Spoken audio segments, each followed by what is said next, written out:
सत्यनाम बोलो गुरु महाराज की जय। आज के ज़माने में कथावाचकों की भरमार है। आज से 2.5-3 दशक पहले इक्का दुक्का कथावाचक संत हुआ करते थे। वे कथा और प्रवचनों से समाज को सही दिशा प्रदान करते थे और लोभ मोह से दूर रहते थे। जो भी रूखा सूखा मिल जाता था उसे ग्रहण कर समाज को हर परिस्थिति में संतुष्ट रहने का संदेश देते थे। कहने का तात्पर्य यह है कि जैसा दूसरे को बताते थे उसी तरह से खुद वो व्यवहार करते थे।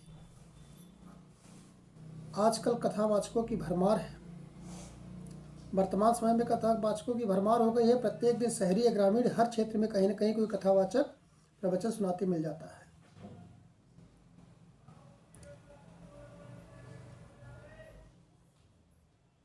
भक्तों को मोह माया से दूर रहने का उपदेश देते हैं, जबकि स्वयं राजमहल जैसे विशाल पंडाल में भव्य तो महंगी लग्जरी कारों में चलते हैं।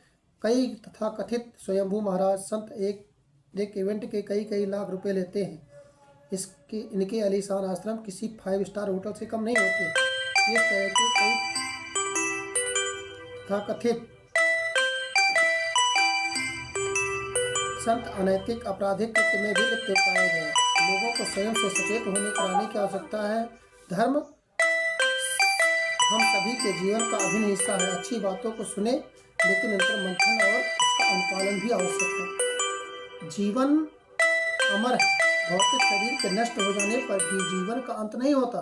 केवल जीवात्मा इस स्थूल लोक को त्याग कर नए जीवन क्रम में प्रवेश करता है। उसकी ये यात्रा अनवरत जारी रहती है। केवल भौतिक शरीर के नष्ट हो जाने पर उससे जुड़ी सारी बातें नष्ट हो जाती हैं। ऐसा मानना असत्य है।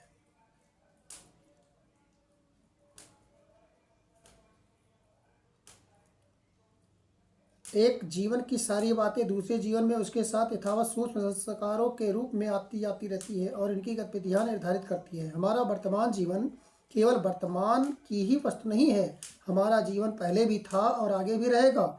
मनुष्य का प्रत्यक्ष जीवन इस लोक से प्रारंभ होता दिखता आवश्यक है, किंतु वह पहले से ही चला रहा है। वह स्थूल भौतिक और शरीर केवल सूक्ष्म शरीर का अवतरण मात्र है। हमारा स्थूल शरीर जो क्रियाकलाप करता है वो उसके सूक्ष्म शरीर की क्रिया होती है।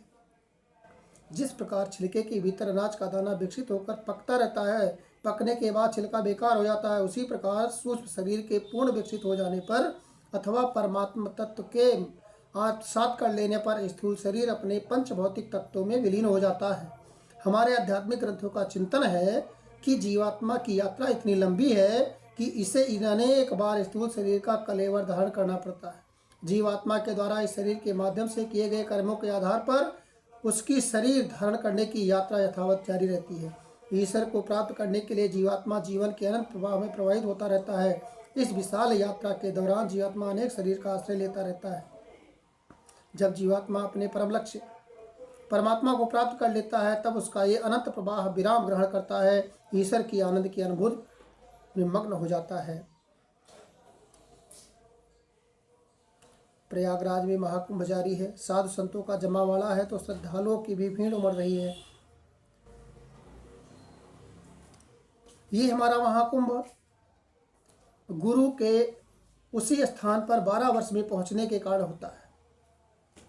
कुंभ जुपिटर के माध्यम से ही कुंभ लगाया जाता है। जो 12 वर्ष में अपने उसी स्थान पर गुरु पहुंचता है तो इसी को कुंभ कहा जाता है। गुरु जहाँ रहता है वहीं पर 12 साल के बाद फिर वहीं पर आ जाता है, उसी घर में बैठता है।